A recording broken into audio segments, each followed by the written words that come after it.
Envie d'un bol d'air frais, de dépaysement et d'évasion loin du capharnaüm parisien ou des stations de ski saturées, nous vous conseillons l'île de Spitsberg.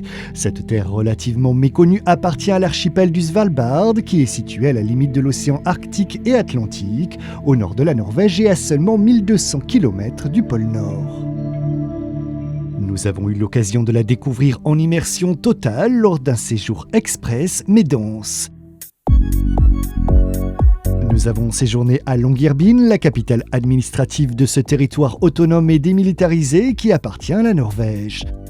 Cette ville miniature ne comprend que 2100 habitants, la population varie régulièrement, les jours n'y sont que de passage plus ou moins longs car il est interdit d'y naître ou d'y mourir.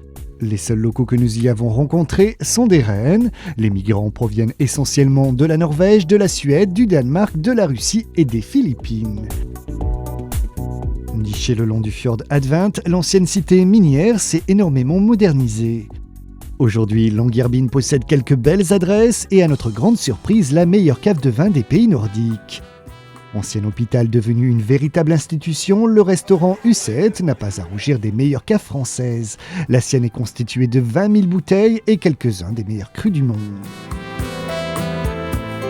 Nous avons aussi particulièrement apprécié le jardin d'hiver inattendu du Vinterhagen, le restaurant de cuisine traditionnelle créé de toutes pièces par Marianne Dahl, un lieu chaleureux et atypique où il est également possible de passer la nuit.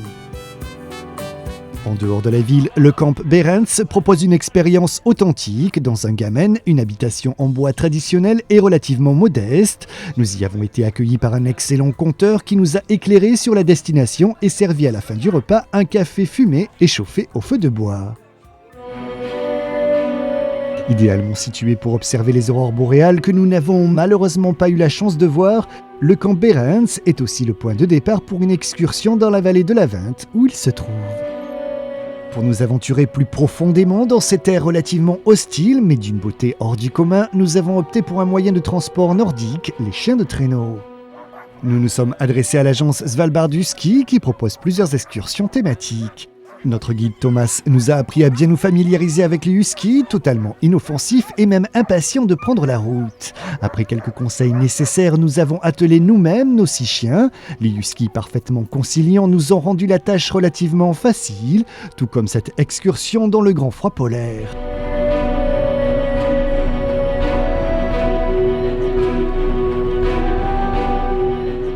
Les chiens ne semblaient avoir qu'un souhait, mener à bien cette expédition. À la moindre halte, ils n'avaient qu'une envie, repartir et nous faire découvrir leur univers.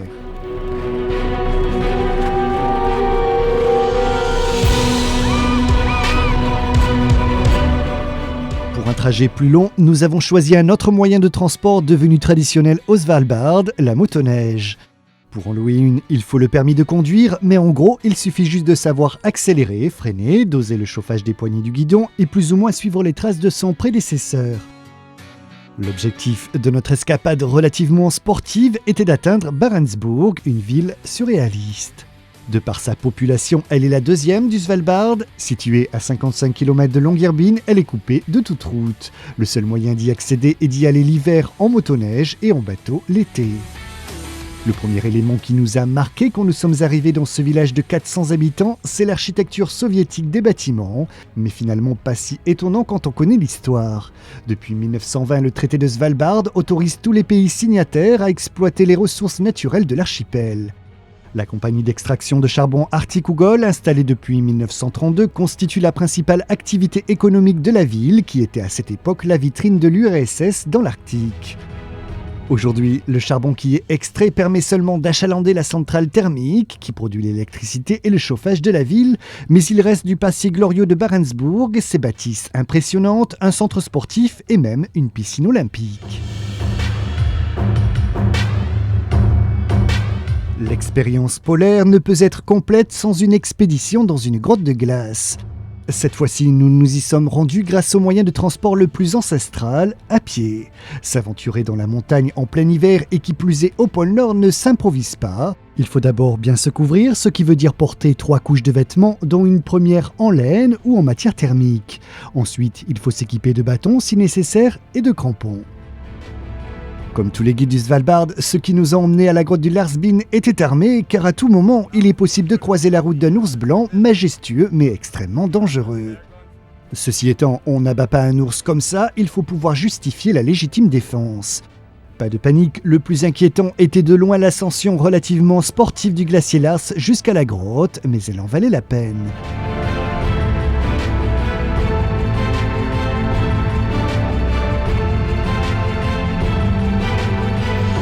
Stalactites cristallines, parois lisses, silence de plomb, couloir étroit mais haut sous plafond, l'atmosphère qui y règne est unique à l'image du Svalbard.